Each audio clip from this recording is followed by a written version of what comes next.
Picture this. While currencies around the world are crashing, inflating, and causing economic chaos, there's one African nation whose currency has remained remarkably stable for over 4 decades. We're talking about Botswana and their Pula, a currency so well managed that it's become the envy of economists worldwide. But here's the kicker. Their secret weapon isn't some complex financial instrument or foreign aid dependency. It's diamonds. Lots and lots of diamonds. Today, we're diving deep into one of the most fascinating economic success stories you've probably never heard of. How did a landlocked African nation transform from one of the world's poorest countries to a middle-income success story, all while keeping their currency stable in a continent where monetary chaos is often the norm? The answer lies in a masterclass of resource management that other nations are desperately trying to replicate. But before we uncover Botswana's diamond-backed monetary magic, let me ask you something that might sound crazy at first. What if I told you that having too much of a valuable resource could actually destroy your economy? It's called the resource curse, and it's claimed more economies than most people realize. Countries like Nigeria with oil, Venezuela with petroleum, and the Democratic Republic of Congo with minerals have all fallen victim to this economic trap. Yet somehow, Botswana cracked the code. The story begins in the 1960s when Botswana gained independence from Britain. At that time, this landlocked nation had virtually nothing going for it economically. The British had invested minimal infrastructure, there was widespread poverty, and the country relied heavily on cattle farming and basic agriculture. Most international observers wrote Botswana off as another African nation destined for economic struggles and political instability.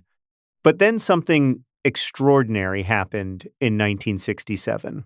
Geologists discovered what would become the Orapa diamond mine, followed by several other major discoveries. Suddenly, Botswana found itself sitting on some of the world's richest diamond deposits. This discovery could have gone one of two ways. It could have been the beginning of a resource curse nightmare, or it could have been the foundation for sustainable prosperity. The difference would come down to how they managed this newfound wealth. Here's where the story gets really interesting, and where we see the first glimpse of Botswana's unique approach to resource management. Instead of rushing to exploit these diamond deposits with foreign companies taking the lion's share of profits, Botswana's government made a strategic decision that would define their economic future.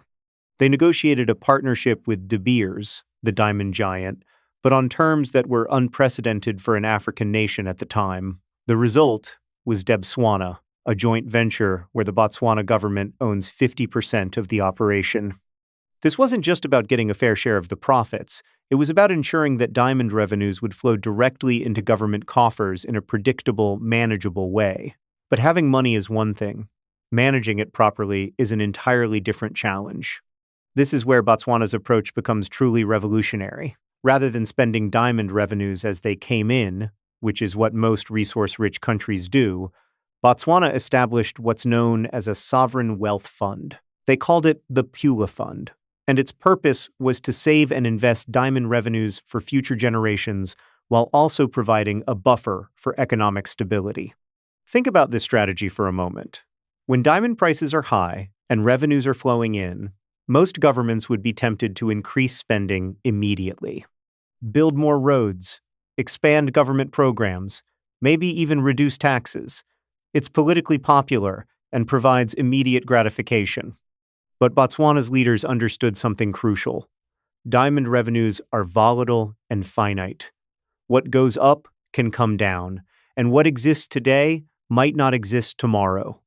Instead of falling into this trap, they implemented a counter-cyclical fiscal policy. When diamond revenues were high, they saved the excess. When revenues dropped, they could draw from their savings to maintain government spending and economic stability.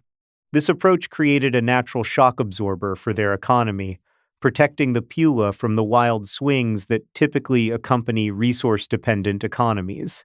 But here's where it gets even more sophisticated. The Bank of Botswana, the country's central bank, implemented an exchange rate policy that's both simple and brilliant. Instead of pegging the Pula to a single currency like the US dollar, which many developing countries do, They created what's called a crawling peg to a basket of currencies. This basket primarily includes the South African rand and the US dollar, weighted according to Botswana's trade patterns. Why is this so important for stability? Single currency pegs are vulnerable to external shocks. If the US dollar suddenly strengthens or weakens dramatically, countries pegged to the dollar experience automatic inflation or deflation. But by using a basket approach, Botswana created a buffer against these external shocks. The Pula's value adjusts gradually and predictably rather than experiencing sudden jolts. The crawling peg mechanism is adjusted regularly based on inflation differentials between Botswana and its trading partners.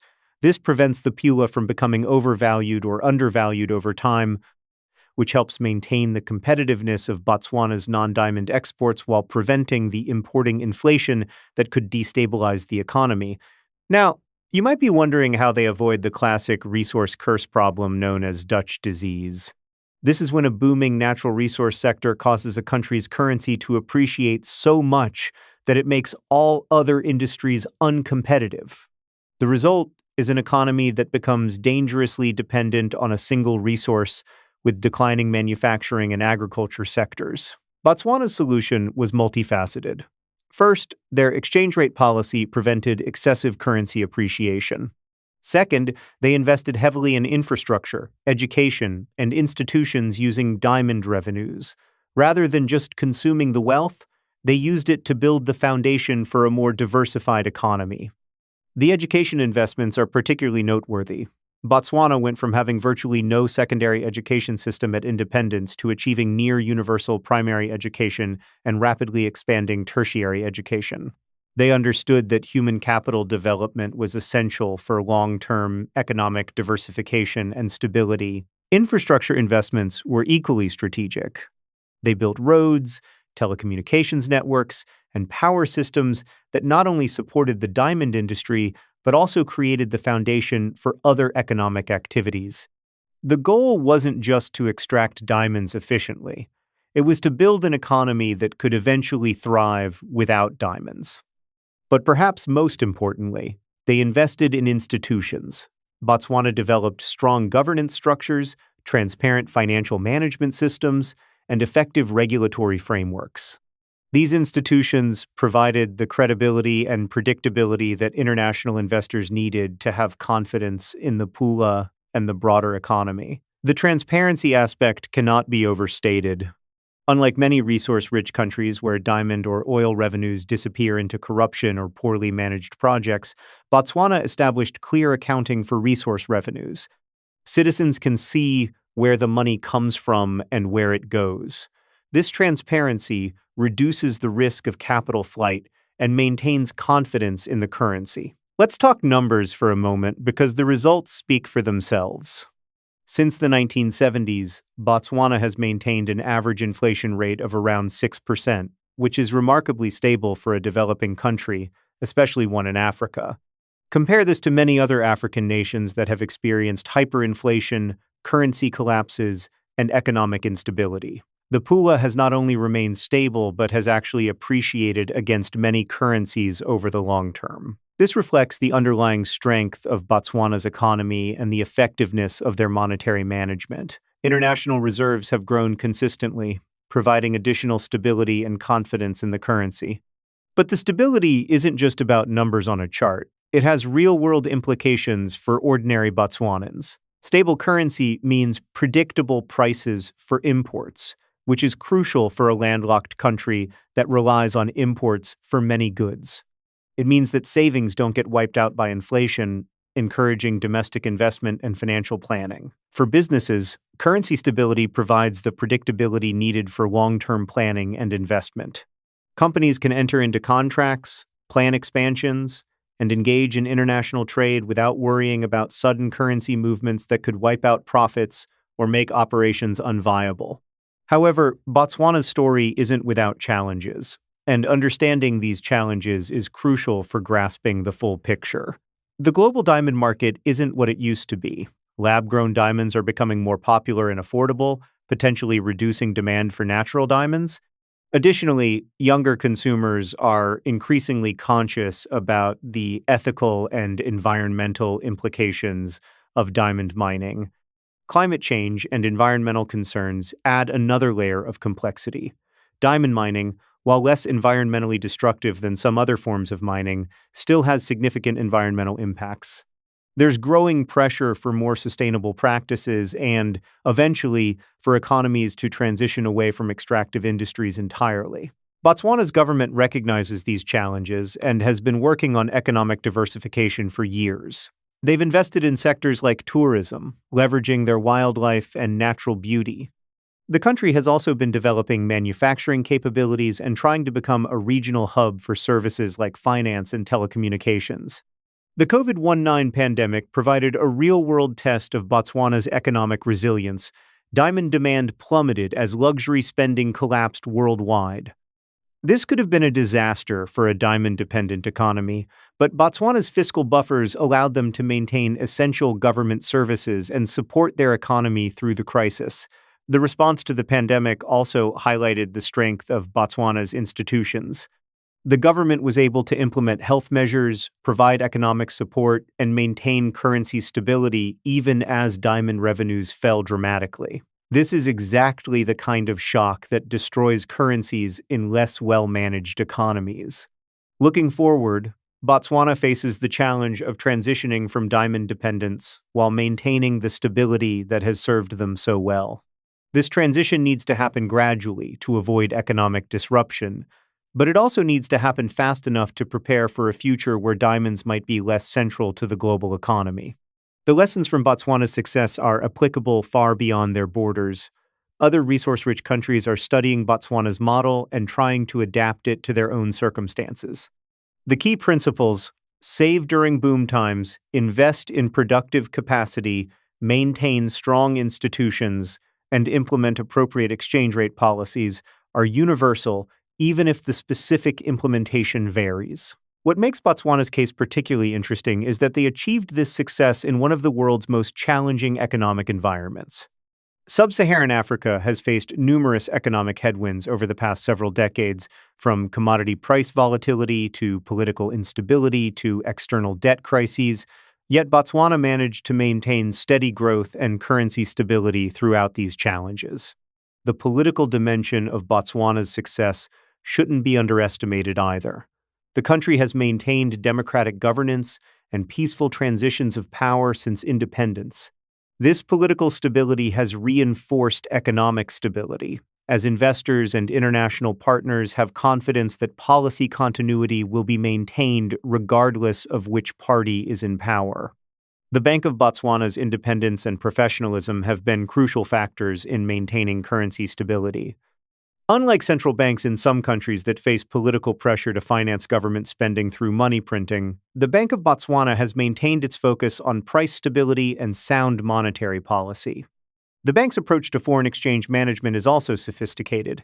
They maintain significant foreign exchange reserves, which provide a buffer against external shocks and help maintain confidence in the Pula. These reserves are actively managed to optimize returns while maintaining liquidity and security. Risk management is embedded throughout Botswana's economic policy framework. They understand that their economy faces multiple risks: commodity price volatility, external economic shocks, climate change, and technological disruption. Rather than ignoring these risks or hoping they won't materialize, they've built resilience into their economic structure. The Sovereign Wealth Fund serves as more than just a savings account. It's actively invested in diversified assets around the world, generating returns that can supplement diamond revenues. This investment approach helps reduce dependence on diamond income while building wealth for future generations.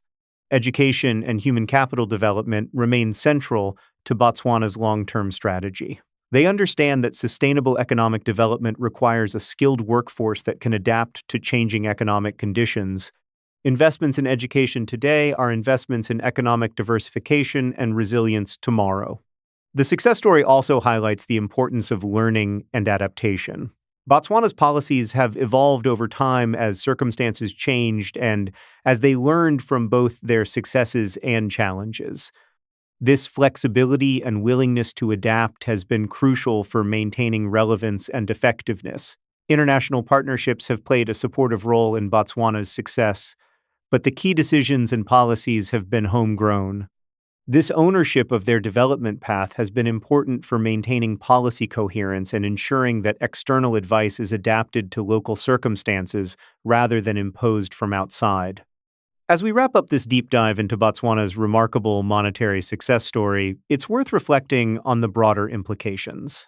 In a world where economic instability seems to be the norm, Botswana demonstrates that it's possible for developing countries to achieve and maintain currency stability even when dealing with volatile natural resource revenues. Their approach required long-term thinking, institutional development, and the discipline to save during good times to prepare for challenging periods. It's not a quick fix or an easy path, but it's a proven approach that has delivered results over multiple decades.